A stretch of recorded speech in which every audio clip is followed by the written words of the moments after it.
Reforma da Previdência, aceleração das privatizações, reforma do Estado, entre outras propostas, estão nos planos econômicos do presidente eleito do país, Jair Bolsonaro. Os temas são polêmicos e chamam a atenção da sociedade e de especialistas. Nossa reportagem conversou com o jornalista Luiz Nassif durante palestra no Conselho Regional de Economia, em Belo Horizonte. No último dia 28 de outubro, os brasileiros voltaram às urnas para eleger em segundo turno o novo presidente do país. Com 55% dos votos válidos, o então candidato Jair Bolsonaro, do PSL, venceu a disputa contra Fernando Haddad, do PT, e será o 38º presidente do Brasil. O Horizonte Notícia conversou com o jornalista Luiz Nassif, que esteve em Belo Horizonte nessa semana, sobre o panorama econômico que se apresenta com a eleição de Jair Bolsonaro. Eu não vejo sinal de recuperação da economia proximamente. Conversamos ainda com especialistas sobre pontos específicos levantados por Bolsonaro durante a campanha. O primeiro deles, a reforma da Previdência. Vale lembrar que Bolsonaro mudou o tom do discurso e disse em sua primeira entrevista à imprensa após a eleição que tentará aprovar ainda este ano parte da reforma da Previdência. Aparentemente, como você vai ter um fator militar presente lá também e das corporações, se fizer alguma reforma vai recair novamente. Primeiro, sobre os aposentados do regime geral da Previdência, mas principalmente os benefícios de prestação continuada que garantem a vida aí do segmento mais frágil do país. Sobre as privatizações defendidas pelo presidente, Nassif faz ponderações. Paulo Guedes que quer vender todas as estatais. Mas, de outro lado, você tem uma parte do setor militar que, à medida que vai se empoderando do governo, ele passa a pensar estrategicamente o país. Então, você já teve resistência em relação à privatização da Eletrobras, eles sabem se abrir mão da Eletrobras, o país fica vulnerável estrategicamente. Então, esse fator militar e mais a reação que virá de parte da opinião pública vai fazer com que esse movimento seja mais contido. Outro ponto polêmico citado por Luiz Nassif é a reforma do Estado. Você pode usar recursos para desburocratização, mas hoje em dia, o avanço das corporações públicas, a grande ameaça que você tem hoje ao funcionamento da economia é o papel do TCU, é o papel da AGU, é o papel do CGU, o papel do Ministério Público Federal, que são instituições que, de certa forma, fizeram parte, digamos, do pacto do golpe, né? Já em Minas Gerais, os cortes de gastos da máquina pública também são prioridade para o governador eleito Romeu Zema. Os mineiros também escolheram um novo governador do estado no dia 28 de outubro. O empresário Romeu Zema, do Partido Novo, foi eleito com mais de 70% dos votos válidos. Durante sua campanha, Zema, que é da cidade de Araxá e dono do grupo que leva seu nome, defendeu mudanças na economia do estado a fim de equilibrar as contas. O presidente do BDMG, Banco de Desenvolvimento de Minas Gerais, comentou sobre alguns pontos. O estado de Minas Gerais tem uma economia que já se mostrava, dentro da crise e num contexto de crise, alguma resiliência, alguma capacidade de suportar.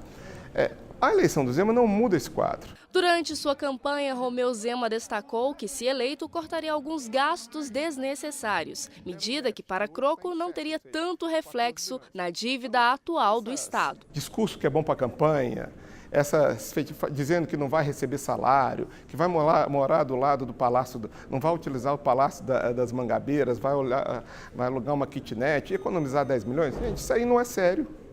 Porque não é 120 milhões de reais no ano contra um déficit de 7 bi. Outro ponto abordado foram as privatizações de empresas estatais. Durante a coletiva, após a vitória, Zema recuou, afirmando que não seria uma medida imediata. A questão da privatização, eu tenho dito, ela não é prioridade, até porque o valor de mercado das empresas estatais está longe de resolver o problema financeiro de Minas. E nós queremos que essas empresas, primeiramente, tenham uma gestão profissional, até para que elas melhorem muito o desempenho e tenham um valor de mercado muito superior ao atual. Vendê-las agora, nesse momento, não seria um bom negócio para o povo mineiro. O doutor em economia ressalta a importância da renegociação da dívida do Estado, proposta pelo governador eleito. A renegociação da dívida do Estado é fundamental pelas próximas formas. Agora, a renegociação da dívida do Estado pode vir no âmbito também da necessidade de a gente rever a Lei Candir. Né? Eu acho que nós temos já tem uma decisão. O Estado, o governador Fernando Pimentel tinha uma proposta, inclusive utilizando essa proposta da Lei Candir junto com a renegociação da dívida, que é fundamental. A Lei Candir está aí, tem que ser colocada. Eu acho que ela deve ser colocada nesse ponto. Em artigo publicado nesta semana, o arcebispo Dom Valmor falou sobre o resultado das eleições e afirmou que a mudança não será imediata, como mágica, mas constitui importante passo em um longo caminho. Dom Valmor disse que é essencial a participação do povo brasileiro para direcionar a atuação dos governantes. E afirmou que, para se preservar a democracia, é preciso a ação dos governantes de acordo com a lei moral que sustenta o equilíbrio entre os poderes. Dom Valmor também defende que os partidos políticos favoreçam a participação cidadã, já que é responsabilidade de todos os rumos de uma sociedade democrática. Os livros ainda têm um preço alto no Brasil e muitas vezes o custo do investimento é o que afasta as pessoas da literatura.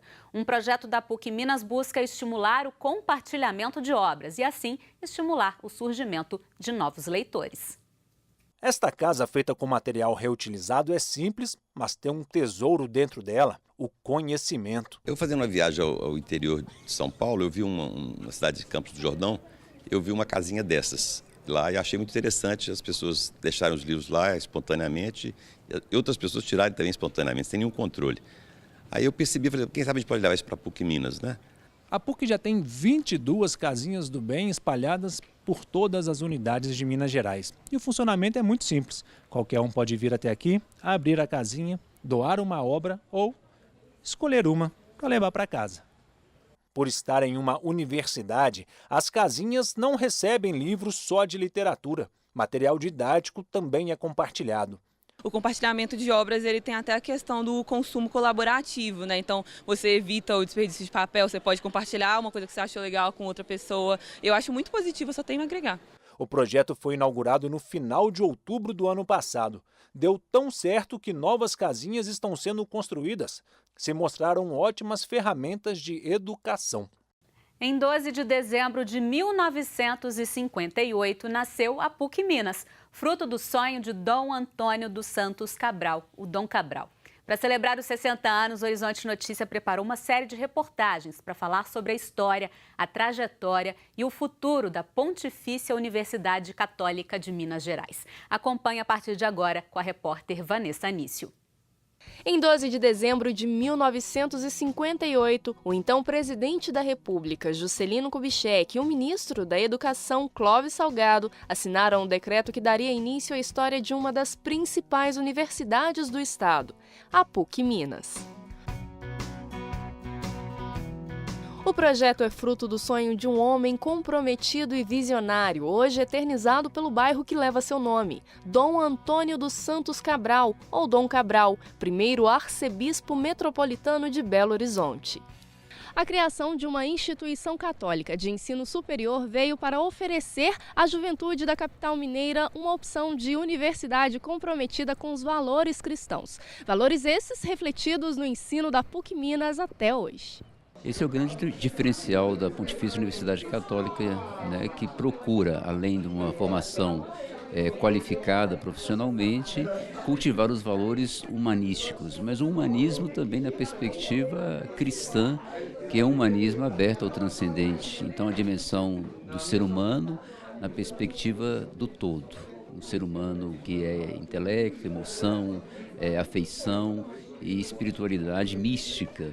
E essa visão humanista se estende à estrutura da universidade, o que permite a evolução profissional e pessoal dos funcionários. O professor Eugênio Batista é um belo exemplo. Sua relação com a PUC Minas começou em 1979, quando era office boy do Departamento de Odontologia. Hoje, quase 4 décadas depois, ele é pró-reitor do Campus Betim.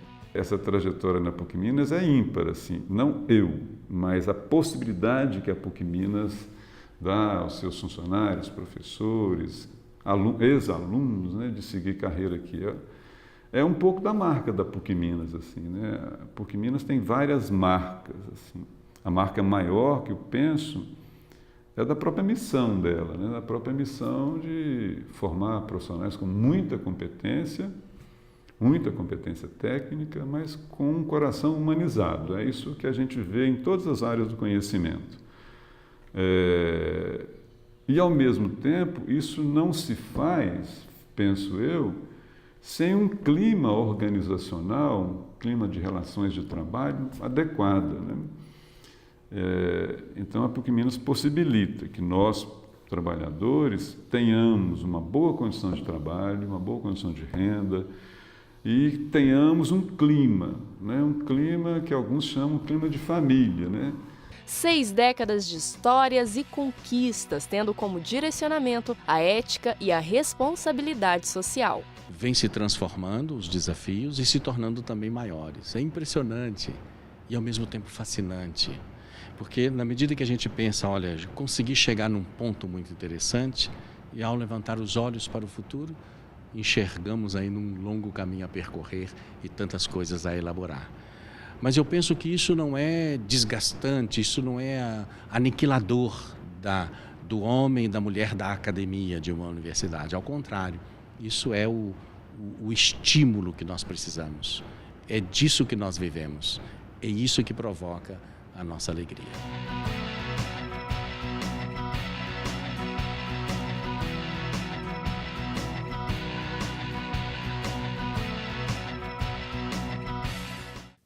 Na próxima semana, você vai ver as transformações e o crescimento da universidade nesses 60 anos, na segunda reportagem da série especial sobre a PUC Minas. O Horizonte Notícia termina agora. Nós voltamos na próxima semana pelo canal 30 HD TV. Lembrando que o horário de verão começa à meia-noite desse domingo. Precisamos adiantar o relógio em 1 hora. Para rever essa edição, acesse o tvhorizonte.com.br.